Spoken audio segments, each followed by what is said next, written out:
What's up viewers, welcome back to Medico Virally. Thank you very much for subscribing. If you haven't subscribed yet, click the subscribe button below and hit the bell icon to get instant upload notifications. In this video we are going to learn about the hypertension and its treatment. The definition of the hypertension is like when the blood flows, the column of the blood flows inside the blood vessel, it exits some of the lateral pressure onto the wall, onto this side wall, and this pressure may be increased in few situations when there is a constriction of the vessel, or else when there is a constriction due to any atherosclerotic plaque or something. Regarding the detailed pathogenesis of the hypertension, we will discuss it in the medicine and pathology series, and let us confine only to the pharmacological concepts here. There is an increased overload of the volume. So the first target in hypertension is to decrease the volume, and later we try to dilate some of the blood vessel so that the pressure gets decreased, and we also try to block the sympathetic and the renin-angiotensin-aldosterone system so that the two pathways also help us in decreasing the blood pressure. The step 1 is to decrease the volume. This is best done with the diuretics. We have two types of diuretics, the loop diuretics and the thiazide diuretics. About the loop diuretics, we discussed it in congestive heart failure that they are strongest diuretics and they are short acting, and that is why we can use them in an emergency situation like congestive heart failure to decrease the volume immediately. And regarding the thiazide diuretics, we consider them as the first line drugs in hypertension because even they are weak, they are long acting, and that is why they can control the hypertension and blood pressure throughout the day, not only for 6 hours or 8 hours. They can control them throughout the 24 hours. And this is the reason they are considered as the first line drugs for treating the hypertension. And the second target is to dilate the blood vessels. And for dilating the blood vessels, we use the vasodilators, the common name given to the entire group. The first one is the nitric oxide releasers. And about the nitric oxide releasers, we need to be very careful. We have two main important drugs, the sodium nitroprusside and hydralazine. They both are fast acting. Both of them work very fast. And about the sodium nitroprusside, there is a major side effect that it can cause cyanide poisoning. Like, I have a small story to share with you. When I was working in a hospital, one of my senior doctor came and he advised the sister to give sodium nitroprusside for one of the patient. And the sister was a fresher and she didn't know how to administer it. And she took antiviral into the syringe and she gave it at once. And after a few hours, the patient presented with the symptoms of cyanide poisoning. So why it happened? Yeah, because when sodium nitroprusside is given for more than 72 hours, or if it is not monitored, or if the dose of the sodium nitroprusside is not monitored carefully, then there is a risk of cyanide poisoning. Like the sodium nitroprusside, we use the micro drip set to deliver the sodium nitroprusside, because in the sodium nitroprusside, for micro drip, 1 ml is equal to 64 drops. It's written on that. So why we consider only micro drip set? Because we can monitor it drop by drop, and that is the reason we have to be very careful with sodium nitroprusside. And the second drug in the nitric oxide releasers is the hydralazine, and it is mainly metabolized by acetylation. And this acetylation drugs or SHIP group of drugs, the sulfonamides, hydralazine, isoniazid and procainamide, they all come under the acetylation group of drugs. And the main side effect about the hydralazine is systemic lupus erythematosus. And these are the images of both the drugs just for your reference. You have to remember the main side effect of these drugs, and that's it about the nitric oxide releasers. And the second part about calcium channel blockers, we had a detailed discussion in congestive heart failure. Like L type of calcium channels will be blocked because we love with our heart, so L type of calcium channel blockers are present in the heart, and the T channels are present in CNS. And the three important drugs that come under the L calcium blockers is verapamil, diltiazem and dihydropyridines. We discussed the direct and indirect effect of these individual drugs detailedly in congestive heart failure. If you haven't watched, kindly do watch. And the third one about the dilation is potassium channel openers. So when the potassium channel gets opened, we will have a dilation of the vessel also. So how do you remember this?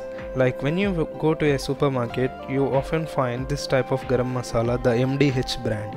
So this helps you remember the drugs like minoxidil, diazoxide and hydralazine.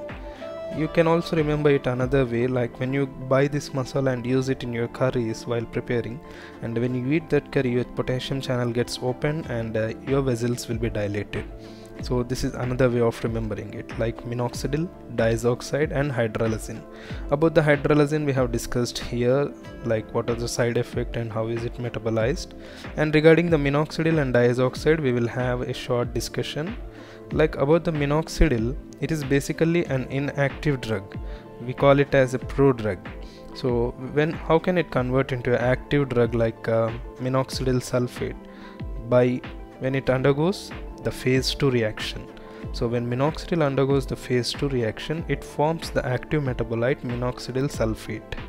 And you all know that it is mainly used for treating the alopecia, and it is avoided in younger females because it has a risk of causing the hirsutism, the male pattern of hair growth in females. That is why it is contraindicated in young females. And regarding the diazoxide, the second one in the MDH, this is how it looks, the oral suspension bottle. The two letters itself tell you the mode of action, that is D for decrease and I for insulin release. That is, it decreases the insulin release.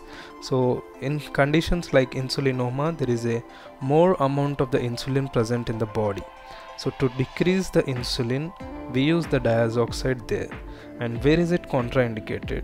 In diabetes mellitus, because already you have a low level of insulin. If you take the diazoxide, the further decrease of insulin causes you more glucose levels in your blood, that is increase in the glycemic levels. Hyperglycemia will be more, and that is why it is contraindicated in diabetic mellitus.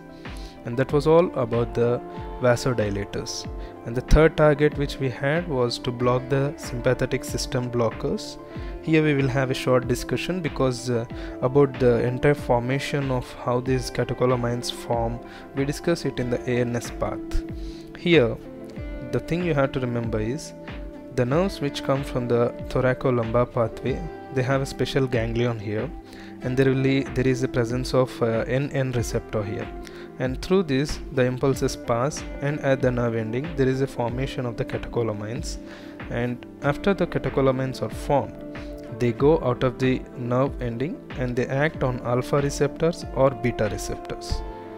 So if there is an excessive amount of the catecholamines present here outside, to tell the nerve ending as a feedback mechanism, it acts on the alpha 2, and as the alpha 2 acts as the brake, the further release of the catecholamines will be stopped. And that is why when alpha 2 is stimulated, it acts as a brake. And alpha and beta receptors are the agonistic activity, but this has the antagonistic activity. You will understand detailedly later, but up to here, considering the hypertension pharmacology, you have to remember the first most important thing you have to block is the ganglion blockers. The ganglion blockers also has another name, the NN receptor blockers.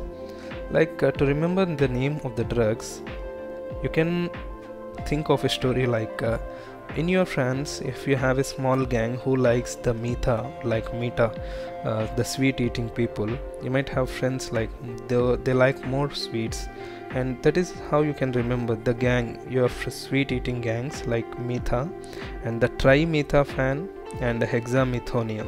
So this gang eats the sweets more, and in this way you can remember these drugs, and they are also used as an antidote for nicotine poisoning. That is what you have to remember about the ganglion blockers. And after that, you try to block the alpha and the beta, and alpha blockers and beta blockers will be discussed later. About the alpha 2 agonist, the main thing which we use in the hypertension, we have mainly two drugs here, the clonidine and the methyl-dopa. When you give these both of drugs, like any of the drug, it activates the alpha 2, it stimulates the alpha 2, and it acts as a brake, and it causes a decrease in the hypertension. So they are known as centrally acting drugs. They both are pregnancy safe and they both have a common side effect, the dry mouth and sedation. But they both also have an individual effects, adverse effects. So the clonidine has the rebound hypertension and the methyl dopa has hemolytic anemia. How can you remember this? Like clonidine, I usually remember like C for car. So when a couple is going in a car, the husband suddenly applies the brake because there is a dog passing by in the road, and that is why when he suddenly applies the brake, the wife, as she was pregnant, and she just hit the door of the car due to the sudden pressure, and later her heart rate increased, her hypertension, the blood pressure also increased.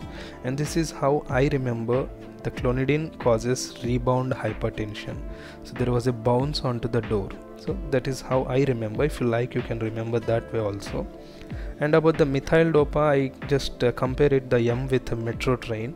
I was just traveling in a metro, and suddenly due to some technical issues the metro fell from the flyover, and after falling, what happens? You all know, we bleed, right? So we bleed with injuries. When excessive amount of blood is going, it is called as hemolysis, and your blood cells are broken down, and due to that there is anemia also. And that is how I remember the methyl dopa causes hemolytic anemia. If you like that way, you can remember it. About alpha and beta blockers we discussed detailedly in ANS, and here up to hypertension you have to remember about the ganglion blockers and alpha 2 agonist most importantly. This is about sympathetic system blockers, and the next one we are left with is the renin angiotensin aldosterone system blockers. Even about this we discussed in the congestive heart failure, like beta blockers, ACE inhibitors, ARB blockers and aldosterone blockers. Because everything we study, there is so much of interlinking between each of the topic, especially in the CVS. Like about the renin angiotensin aldosterone system, a quick recap, like when you have a decreased cardiac output, your nervous system shows some sympathy on you, and when it shows some sympathy on you, it goes and acts on the alpha receptors to increase the cardiac output by constricting the vessels, and also it acts on beta 1 receptors. Even it increases the inotropic actions and increases the cardiac output. But unfortunately what happens, there is an action on JG cells. The beta receptors on JG cells are also activated, and it causes the release of the renin. This renin converts the angiotensinogen into the angiotensin 1, and this 1 is converted into 2 with the help of ACE, the converting enzyme. The 2 goes and acts on the receptors, the angiotensin 1 receptor especially, and these receptors are found on 3 places: the blood vessels, the adrenal medulla and the adrenal cortex. So when these receptors are stimulated, when adrenal medulla is stimulated, there is an increased release of catecholamines. When blood vessels are constricted, there is increased constriction or the preload, afterload, etc. When these receptors are stimulated on adrenal cortex, there is an increased aldosterone. So what aldosterone does? You all know. It increases the sodium and water retention in the body. So what happened? We were trying to decrease the fluid, right? But here there was an increased water retention. This is what we don't want, especially in hypertension or congestive heart failure. That was the reason why we blocked the beta 1, ACE and angiotensin receptor blockers and aldosterone blockers also. We all discussed about this, but what are we left with, especially in hypertension? Recently in the market there is a group of drugs that can also block the renin. So the renin, which was already released by the stimulation of the JG cells, this renin will be blocked by this group of drugs, the Kiran group of drugs. Your friend Kiran, you might have a friend Kiran. Yeah, so what it tells is, the I tells it inhibits, the Kiran inhibits the renin. So Alice Kiran, Remy Kiran, Enal Kiran, these are the names of the drugs which you have to remember. But another most important point that the examiner tries to confuse you is, when you give the beta blockers, it inhibits the release of the renin, but renin blockers, they inhibit the already released renin. So I explain it here also. So the beta blockers, when they give, what it happens, the release of the renin is not present. So beta blockers inhibit the release of renin, but renin blockers inhibit only the renin which is already released by the beta 1. Okay, so you have to be very clear about that point. And this was all about the hypertension and its treatment. In the next video we are going to learn about the guidelines, especially the JNC 8 guidelines and the American Society Heart guidelines, hypertension guidelines. We will discuss it detailedly in the next video. And if you like the video, hit the like button. If you have any suggestions regarding the video, feel free to comment below. That motivates me to make more videos. Thank you very much. And if you want to join any of these social media networks, Telegram, WhatsApp, you can find the link in the description and click it. Thank you.